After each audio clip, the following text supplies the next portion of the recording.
Chicago is about to get a brand new pop-up exhibit that is so cool. If you are a fan of art, if you're a fan of Vincent van Gogh, I mean, you're going to be able to put yourself into those pieces. Lou, tell us a little bit about it. Sure. So what we were trying to do was find a new way to engage modern audiences in the 19th century work of Vincent van Gogh.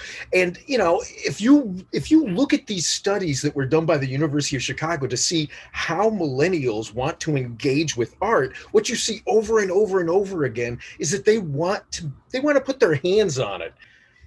Every time I have watched people engage with this exhibit, they are fully engaged. It's not just about looking at art, it's about being part of the art. And, if you go to our Instagram feed, you can see, and then you know how you can like either watch our feed or then you can click on the other side and you can see what other people have posted and linked to us, Yeah. or tagged us, I guess they call it. I don't know. I'm not that young.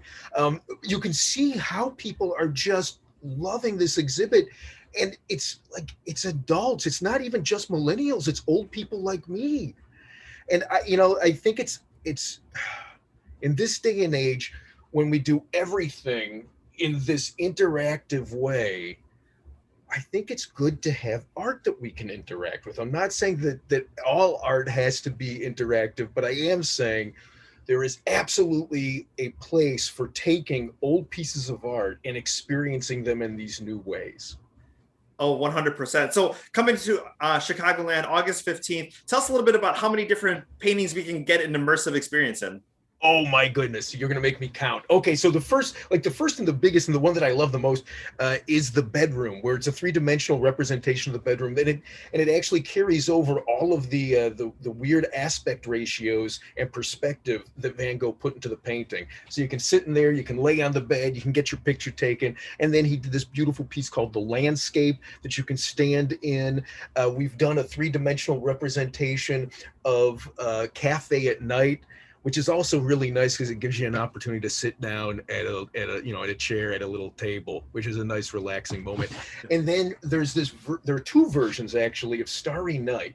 So one of them is this giant 12-foot screen where you're literally changing the swirls and the stars and the shapes on this giant representation of the painting from this little iPad. Well, it's not a little iPad, it's a big iPad.